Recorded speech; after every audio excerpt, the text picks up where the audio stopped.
এই মাসিক রাশিফলটি শুরু করার আগে কুম্ভ রাশি, কুম্ভ লগ্ন এবং অ্যাকুরিয়াস জাতক জাতিকাদের জানাতে চাইব যে বর্তমানে আপনাদের রাশি লগ্নে সাড়ে সাতি চলছে। শনিদেব আপনার রাশি থেকে দ্বিতীয় ঘরে অবস্থান করছে, তবে এই পর্যায়টি কিন্তু শেষ পর্যায়ে হবে। 2026 সালের ডিসেম্বর মাস পর্যন্ত রাহু আপনার নিজের রাশিতে অবস্থান করছে, তাই এই সময়টি আপনার জন্য একটু প্রতিযোগিতামূলক হতে পারে। আপনার রাশিতে শনিদেবের সাড়ে সাতির শেষ পর্যায়ে থাকার কারণে কিছু বাধা থাকলেও কিছু মুলতবি কাজ সম্পন্ন হবে। এছাড়াও আপনার আয় কিন্তু ভালো হতে দেখা যায়। এটাই হচ্ছে সাড়ে সাতির আপডেট। এবার চলুন জানা যাক জানুয়ারি মাসটা আপনার জন্য কেমন যাবে। এই পর্বটি আপনাদের জন্য খুবই বিশেষ পর্ব হবে। 2026 সালের প্রথম মাস জানুয়ারি, 2026-এর মাসিক রাশিফল, মান্থলি প্রেডিকশন।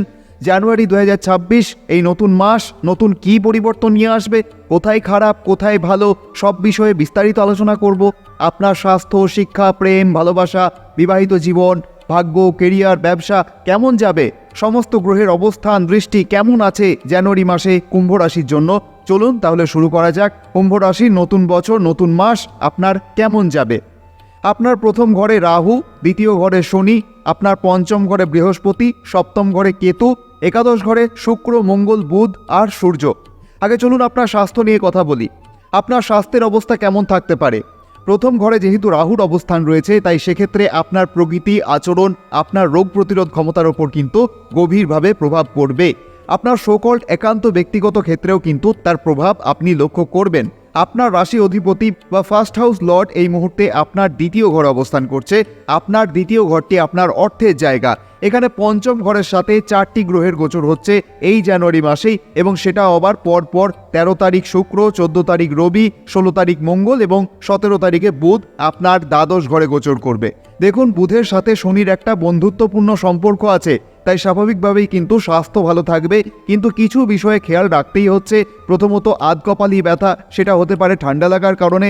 আবার এটাও হতে পারে যে আপনি কোনো কাজ নিয়ে অতিরিক্ত ব্যস্ত, একই জিনিস নিয়ে বেশি চিন্তাভাবনা করছেন অথবা দুশ্চিন্তা করছেন, অথবা আপনি যদি একজন কর্মহীন হন তাহলে খালি মস্তিষ্ক যেহেতু শয়তান বাসা বাঁধে বলা হয়, তো কিছু ভুলে থাকার জন্য কোনো ধারাবাহিক অনুষ্ঠান আপনি বেশ কিছুদিন ধরে দেখে যাচ্ছেন সারা দিন আপ টু মধ্যরাত পর্যন্ত, তার ফলে কিন্তু ঘুমের সমস্যা হচ্ছে। এসব জিনিসগুলি কিন্তু আপনি লক্ষ্য করছেন। তাছাড়াও বিভিন্ন বয়সের ব্যক্তি বিভিন্ন অমূলক চিন্তায় মাথা নষ্ট করছেন। এখানে একটা বিষয় বলা দরকার, একটানা একই চিন্তায় আটকে থাকলে মাথা ব্যথা হতেই পারে। বুধ আপনার দ্বাদশ ঘরে প্রবেশ করার কারণে 17 জানুয়ারির পর আপনার ত্বকের সমস্যা, শুষ্ক ত্বক হওয়া, জ্বালা অনুভব করা, চোখের সমস্যার দিকে কিন্তু বিশেষভাবে খেয়াল রাখতে হচ্ছে। সংক্রমণ, অ্যালার্জি বা অনেক বেশি ঘুরে বেড়ালে দূরে যাওয়ার সময় আপনাকে নিজের ইমিউনিটির দিকে যত্ন দিতে হবে, কারণ এই জানুয়ারি মাসে বেশ কিছু ভ্রমণ কিন্তু আপনার হতে পারে। তবে 17 জানুয়ারির আগে এগুলো অস্পষ্ট থাকবে। আর শনি যেহেতু আপনার ধনস্থানেই আছে, তো এই সময় কোথাও না কোথাও আটকে থাকা টাকা কিন্তু আপনি ফেরত পেতে পারেন। এছাড়াও যদি আপনার কোনো ভুল ব্যবসায়িক বিনিয়োগ ছিল যে আপনাকে দীর্ঘদিন ধরে লোকসান দিয়েছে, সেক্ষেত্রেও কিন্তু কিছু ফিরে পাওয়া যেতে পারে, কিছু রিপ্লেসমেন্ট হতে পারে সেখানে। আর তার ফলে কিন্তু কোনো লস প্রজেক্ট আবার ঘুরে দাঁড়ানোর সম্ভাবনা রয়েছে। শিক্ষার্থীদের জন্য পঞ্চম ঘর, পঞ্চমপতি বুধ বসে আছে আপনার একাদশ ঘরে এবং দৃষ্টিও পড়ছে আপনার পঞ্চম ঘরে 17 তারিখ পর্যন্ত। একই সাথে আপনার পঞ্চম ঘরে দেবগুরু বৃহস্পতির অবস্থান রয়েছে। বৃহস্পতি আপনার জন্য ধনপতি এবং লাভপতি। এই সংযোগ আপনার জ্ঞানকে আরও মজবুত করছে, ফলে আপনার মনের মধ্যে কিছু অ্যাম্বিশন আরও জোরালো হচ্ছে, কিছু করে দেখিয়ে দেওয়ার একটা মানসিকতা তৈরি হচ্ছে। আর সেই প্রভাব যেহেতু পরিবারেও পড়ছে, তাই পরিবারের মানুষজনও কিন্তু আশায় বুক বেঁধে রেখেছেন যে তোমাকে এবারে কিছু করে দেখাতে হবে, পরিবারের তথা বাবা মায়ের মুখ উজ্জ্বল করতে হবে। কারণ বৃহস্পতি আছে তো জ্ঞান আছে, পরিপক্কতা আছে, আর বুধের পঞ্চম দৃষ্টি আপনার মনোযোগ বাড়াচ্ছে। কিন্তু যেই মুহূর্তে বুধ দ্বাদশ ঘরে চলে যাবে, তখন মন কিন্তু আস্তে আস্তে কেয়াবনের দিকে অগ্রসর হবে। এই কেয়াবন বিভিন্ন মানুষের কাছে কিন্তু বিভিন্ন রকম হতে পারে। যিনি কেয়াবন মানে বোঝেননি, একটু বুঝিয়ে দিই যে আপনার সামনের মানুষ দেখতে পান না, শুধু আপনিই দেখতে পান, এবং দীর্ঘ সময় ধরে আপনি নিজের কাজ পড়াশোনা বাদ দিয়ে সেই চিন্তায় মত্ত থাকেন, আর এদিকে আপনার প্রতিযোগী আগে এগিয়ে যায়। শর্টকাটে যদি বলতে চাই, মেন্টাল স্ট্যাবিলিটি একটু নড়বড়ে থাকে। তাই যদি তোমার পরীক্ষা 17 জানুয়ারির আগে হয়, সেটা তোমার জন্য খুব ভালো, তোমার জন্য খুব দারুণ একটা সময়। কিন্তু 17 জানুয়ারির পরে হলে কিন্তু একটু কনফিউশন হতে পারে। তাই পড়াশোনা থেকে মন সরানো যাবে না। একদম বড় বড় হরফে কাগজে লিখে দেওয়ালে চিটিয়ে নাও, নাহলে যা মুখস্থ করলে এতদিন সব কিন্তু অন্য চিন্তায় ভুলে যেতে পারো। তোমার পড়াশোনা বা যে কোনো প্ল্যানিং সেটা জানুয়ারি মাসের মাঝামাঝি সময়ে কিন্তু করে ফেলো। এবারে প্রেম ভালোবাসার বিষয়টা একটু দেখি। যারা প্রেমে আছেন বা কাউকে পছন্দ করেন, এখনো বলা হয়ে ওঠেনি বা কেউ প্রেমের প্রত্যাখ্যান পেয়েছেন, পঞ্চম ঘর থেকে আপনার প্রেম ভালোবাসার দিকটা দেখা হয়। বৃহস্পতি পঞ্চম ঘরে ভালোবাসার মানুষ এখানে আপনাকে নিয়ন্ত্রণ করছে অথবা আপনাকে অ্যাডভাইস দিচ্ছে। তা যদি আপনার ভালো নাও লাগে তাও কিন্তু অ্যাডভাইস আপনাকে নিতেই হচ্ছে। বিভিন্ন বিষয়ে আপনার প্রেমিক বা প্রেমিকা আপনার সাথে শিক্ষক শিক্ষিকার ট্রায়াল দিচ্ছেন, তবে সেখানে যদি আপনি এড়িয়ে যান তাহলে আপনার সামনের মানুষ, ভালোবাসার মানুষ কিন্তু রেগে যেতেও পারেন। আপনার ওপর অভিমান, কথা না বলা, ফোন কেটে দেওয়া ইত্যাদি এগুলো আপনি দেখতে পারেন। ফলে মনের মধ্যে আপনার বিরক্তি ভাব কিন্তু দেখা দিতে পারে, একটা ফাঁকা অনুভব আপনার থাকতে পারে। তাই বলি, ভালোবাসার মানুষ জ্ঞান দিলে নেবেন, না হলে সমস্যা আছে। তাই আপনার ভালোবাসার মানুষকে ভুলেও বলবেন না জ্ঞান দিস না, জ্ঞান দিও না। কারণ এক তো দেবগুরু বৃহস্পতি বসে আছেন আপনার ভালোবাসার ঘরে, এটা খুব ভালো। একই সাথে আপনার একাদশ ঘরে বুধ, শুক্র, সূর্য, মঙ্গল একই সাথে বিরাজমান। আর এই প্রতিটি গ্রহের কিন্তু সপ্তম দৃষ্টি রয়েছে পঞ্চম ঘরে। 16 তারিখ পর্যন্ত মঙ্গলের দৃষ্টি আপনার ভালোবাসার ঘরে আপনার ভালোবাসার মানুষের মনে ক্রোধ বৃদ্ধি করতে পারে। 14 তারিখ পর্যন্ত সূর্যের দৃষ্টি পঞ্চমে অহংবোধ, ইগো এগুলি বাড়াবে। ফলে ঝগড়াঝাটি হতে পারে, সেগুলি রিকভার করতে সময় লাগবে। 13 তারিখ পর্যন্ত শুক্রের দৃষ্টি আপনার ভালোবাসার মানুষের মনে তীব্র আকাঙ্ক্ষা তৈরি করতে পারে। ফলে আপনার ভালোবাসার মানুষ সেই রকম একটি মানুষের খোঁজ করতে পারেন যিনি তার কথা মন দিয়ে শুনবেন। বুধের দৃষ্টির ফলে আপনার ভালোবাসার মানুষের মস্তকে বুদ্ধির যোগান দেবে। তবে এখানেই শেষ নয়, রাহুর আবার পঞ্চম দৃষ্টি আপনার পঞ্চম ঘরে থাকার কারণে কখনো ভুল বোঝাবুঝি, অজানা কষ্ট, সন্দেহ প্রবণতা বাড়াবে। আর কোয়েন্সিডেন্স যদি সাহায্য করে, তবে অন্য কোনো মানুষের সাথে আপনার একটা ছোট্ট আলাপ আপনার ভালোবাসার মানুষের মনে জ্বালা ধরাতে পারে। তাই জানুয়ারি মাস প্রেম সম্পর্কের জন্য একটু বিশেষ। 5টি গ্রহের প্রভাব আপনার পঞ্চম ঘরে থাকবে একদম 17 তারিখ পর্যন্ত। আর রাহুর প্রভাব থাকছে একদম 5ই ডিসেম্বর 2026 পর্যন্ত। আর তাই আপনাকে এই সময় একটু নমনীয় গলায় কথা বলতে হবে, আর কথা বুঝতে হবে, মানতেই হবে, পড়তেই হবে, নাকে হ্যাঁ বলতেই হবে, না হলে কিন্তু ভুল বোঝাবুঝি হয়ে যাবে। কারণ সামনে যে আছে সে হতে পারে অতি সতর্ক, অতিরিক্ত চালাক আর খুবই তীক্ষ্ণ মনের। বুধের দৃষ্টি পড়ছে, হ্যাঁ, তবে এই সম্পর্ক যদি ঠিকঠাক চলে তবে তার থেকে লাভও আসতে পারে। কারণ যদি আপনি তার কথা শোনেন, উপদেশগুলি গ্রহণ করেন, তাহলে আপনার উপকারী হবে। রাগাবেন না, কারণ ভালোবাসার কোনো কমতি নেই। একই সাথে আপনার ব্যক্তিগত সম্পর্কগুলো মজবুত হবে। আর যেসব বন্ধুরা একটু দূরে সরে গিয়েছিল তারা আবার বন্ধুত্বের হাত বাড়াবে। অর্থাৎ কাজের পরিবেশ আর পরিবার অনেকটাই কিন্তু ইতিবাচক হয়ে যাবে। কথা বলি এবার বিবাহ নিয়ে। কেতু বসে আছে সপ্তম ঘরে, এটা বিবাহ এবং দাম্পত্য সম্পর্কের স্থান। সপ্তমপতি সূর্য একাদশ ঘর থেকে দ্বাদশ ঘরে চলে যাবে। কেতু পুরো 2026 সাল সপ্তম ঘরেই থাকবে ঠিক 5ই ডিসেম্বর পর্যন্ত। বিবাহিত জাতক জাতিকারা মন দিয়ে শুনুন, যখন কেতু সপ্তম ঘরে থাকে তখন আপনার স্ত্রী বা স্বামীকে যা বোঝাতে চান সেটাকে কিন্তু তিনি একটু অন্যভাবে দেখেন। এই যেমন ধরুন, আপনি কোনো একটি পরিকল্পনা করলেন, কিন্তু সেই পরিকল্পনাতে আরও কিছু বিষয় অ্যাড হয়ে গেল।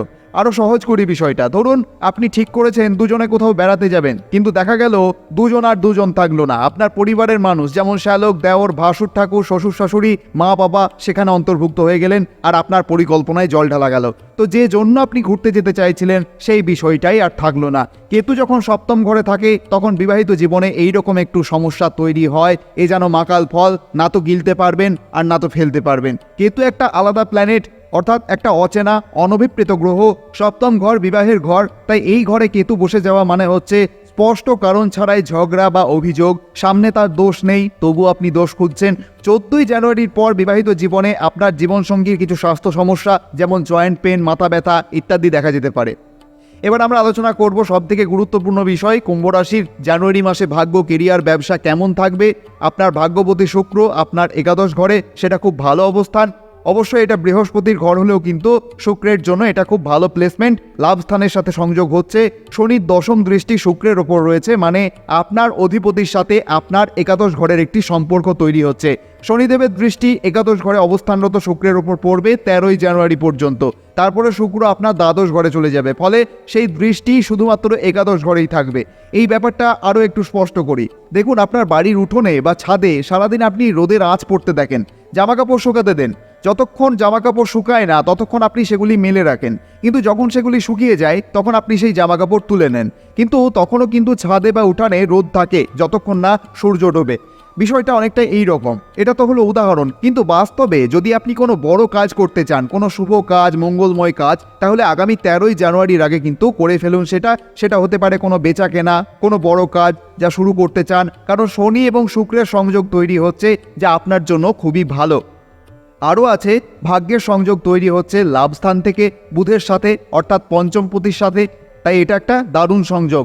সপ্তম ঘর থেকেও সংযোগ তৈরি হচ্ছে, মঙ্গল থেকেও সংযোগ তৈরি হচ্ছে, তো অনেক ভালো সংযোগ কিন্তু রয়েছে। দশম এবং নবমপতি একসাথে একাদশ ঘরে অবস্থান করছে, ভাগ্য পুরোপুরি আপনার পাশে থাকবে জানুয়ারির মধ্যবর্তী সময় পর্যন্ত। তারপরেও ঠিক রয়েছে, শুক্র দ্বাদশ ঘরে খারাপ মনে করা হয় না, রাশির দিক থেকে ঠিকই রয়েছে, তবে তার আগে পর্যন্ত কিন্তু আরও বেশি ভালো থাকবে। তাই যা করতে চান এখনই করুন। এবার একটু কেরিয়ারের ব্যাপারটা দেখি। দশম ঘরটাই কেরিয়ারের ঘর, দশমপতি হচ্ছেন মঙ্গল। মঙ্গল গ্রহ একাদশ ঘরে খুব ভালো অবস্থানে রয়েছে, আর মঙ্গল যখন দ্বাদশ ঘরে চলে যাবে তখন কিন্তু মঙ্গল উচ্চস্থ হবে বা উচ্চ রাশির হয়ে যাবে। অর্থাৎ কুম্ভ রাশির এই মাসটা আপনার কেরিয়ারের জন্য এমন একটা সময় যেখানে প্রতিযোগিতা একটু কমবে, কারণ মঙ্গল এখানে উচ্চ অবস্থানে থাকবে আপনার দ্বাদশ ঘরে। আপনার যে কাজই হোক, যে ফিল্ডেই কাজ করেন, সরকারি, বেসরকারি, আধা সরকারি বা স্বাধীন কেরিয়ার, এই মাসটা কিন্তু আপনার কেরিয়ারের জন্য পুরোপুরি সাপোর্টিভ। আপনি কিছু ভালো চেষ্টা করতে পারেন, আপনার কাজের প্রশংসাও কিন্তু এই সময় আপনি পেতে পারেন, কারণ মঙ্গল এখানে ভালো অবস্থানে থাকবে সূর্যের সঙ্গে। শুক্র আর বুধ নিজে একাদশ ঘরে বসে আছে, আর আপনি যদি ভাবছেন নতুন মাস থেকে কিছু শুরু করব, নিজেকে বদলাবো, নিজের আচরণ, নিজের স্বভাব, নিজের পরিবেশ বদলাবো, তবে হ্যাঁ, এই মাসটা কিন্তু আপনার জন্য পুরোপুরি সহায়ক।